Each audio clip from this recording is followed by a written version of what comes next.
There are things that you can do to become a better squatter without actually squatting.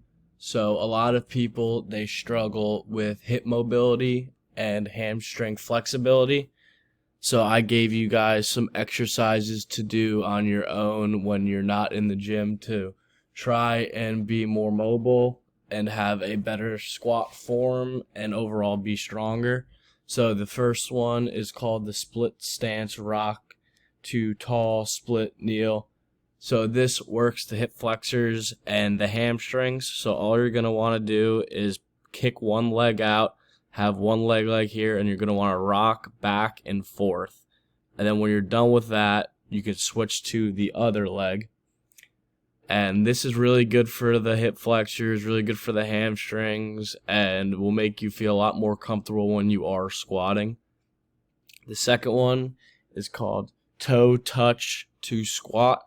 So all you're going to want to do is stand straight up. You're going to want to touch your toes.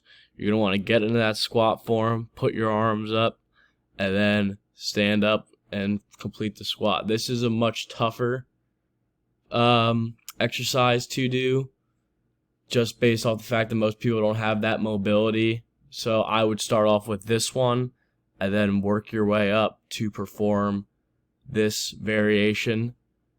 This overall, it's the same as a normal squat. It'll work your quads, your hamstrings, your glutes, your hip flexors, and overall will just make you stronger, more flexible, and a better squatter and have less risk of injury while squatting.